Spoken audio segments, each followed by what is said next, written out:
समुंदर का खारा पानी। पुराने जमाने की बात है। एक गांव में दो भाई रहते थे। बड़ा भाई तो अमीर था, लेकिन छोटा भाई था कंगाल।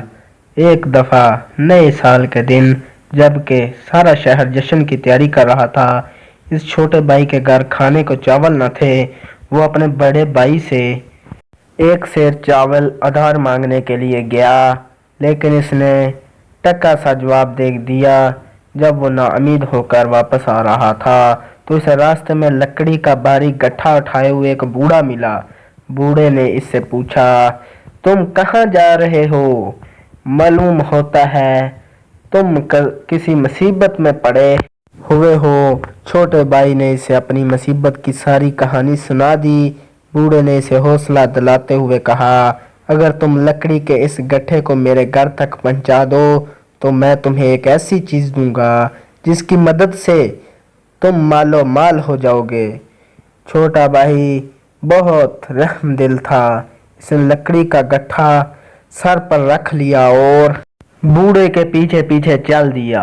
घर पहुंचकर बूढ़े ने इसे एक माल पुआ दिया और कहा, इसको लेकर तो मंदिर के पीछे जो जंगल है वहां जाओ। वहां एक बल है जिसमें बहुत से बोने रहते हैं। इन बोनों को ये माल पुआ बहुत पसंद है।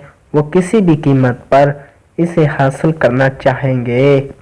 इस वक्त इसके बदले में तुम धन दौलत न मांगना, बल्कि पत्थर की एक चक्की मांग लेना। बाद में तुम्हें इस चक्की की करामात मालूम हो जाएंगी। बूढ़े से रुखसत होकर छोटा भाई इस जंगल में आया। मंदिर से कुछ दूर इसे एक बल में बहुत से बोने निकलते और अंदर जाते नजर आए।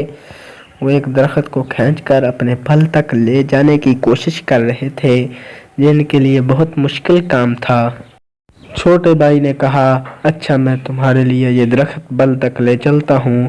बल के पास आकर इसे एक महीन सी आवाज़ सुनाई दी, मुझे बचाइए, मैं मर जाऊंगा। ये सुनकर छोटे भाई ने घबरा कर चारों तरफ देखा। इसके पाँव की उंगलियों के बीच में एक नन्हा सा बोना भींचा जा रहा था। इसने बोने को झट से उठा लिया।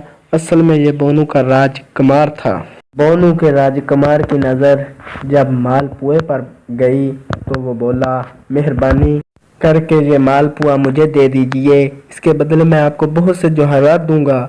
लेकिन छोटे भाई को बूढ़े की बात याद थी। इसने मालपुए के बदले में पत्थर की चक्की मांगी। आखिरकार बोने राजकुमार की ख्वाहिश को पूरा करने के लिए राजा ने चक्की देना मंजूर कर लिया। जब चक्की लेकर छोटा भाई चलने लगा तो बोने राजा ने कहा, देखो भाई, ये हमारे राज की सबसे कीमती चीज़ है। इसका इस्तेमाल सोच समझ करना। तुम इस चक्की को दाहिनी तरफ से चक्कर देकर जो चीज़ मांगोगे वो इसमें से निकलनी शुरू हो जाएगी, और जब तक इसे बाएं तरफ से चक्कर नहीं दोगे वो चीज़ निकलती ही जाएगी। छोटा भाई पत्थर की चक्की लेकर घर आया। इसकी बीवी अपने शोहर के इंतजार में भूखी प्यासी बैठी हुई थी। शोहर को खाली हाथ आते देखकर बहुत नाउम्मीद हुई, मगर छोटे भाई ने आते ही कहा, जल्दी से फर्श पर चटाई बिछाओ। चटाई पर चक्की रखकर छोटे भाई ने इसे दाहिनी तरफ से घुमा कर कहा, चावल निकलो। बस इतना कहना था कि चावलों के ढेर लग गए। फिर वो बोला, मछली निकलो।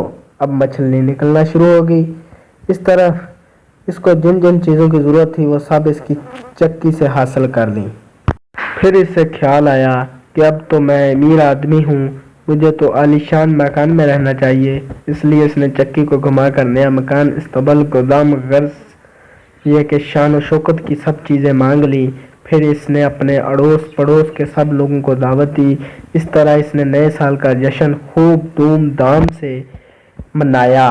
ये देखकर बड़ा भाई सोचने लगा कि मेरा छोटा भाई एक रात में लखपति क्यों बन गया। इसमें जरूर कोई भेद है। वो छुपकर दरवाजे के पीछे खड़ा हो गया। इसने देखा कि छोटा भाई एक चक्की को घुमाकर मिठाई के टोकरों के टोकरे भर रहा है और इन्हें मेहमानों को दे रहा है। बड़े भाई ने इरादा कर लिया कि मैं किसी न किसी तरह इस चक्की को जरूर हासिल करूंगा।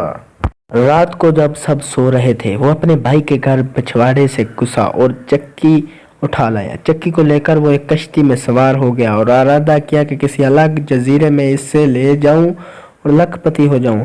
ہوا ایسا کہ اپنی کشتی میں ضرورت کی اور سب چیزیں تو وہ لے آیا تھا مگر نمک لانا بھول گیا تھا۔ اس نے چکی چلا کر کہا، نمک نکلو نمک نکلو۔ کہنے کی دیر تھی کہ چکی میں سے ڈھیروں نمک نکلنا شروع ہو گیا۔ بڑے بھائی کو چکی روکنے کا طریقہ معلوم نہیں تھا۔ نتیجہ یہ ہوا کہ نمک کے بوجھ سے بڑا بھائی کی کشتی سمندر میں ڈوب گئی۔ لوگوں کا کہنا ہے کہ تب سے وہ چکی سمندر میں برابر چل رہی ہے اور اس کے نمک سے سمندر کا سارا پانی کھارا ہو رہا ہے۔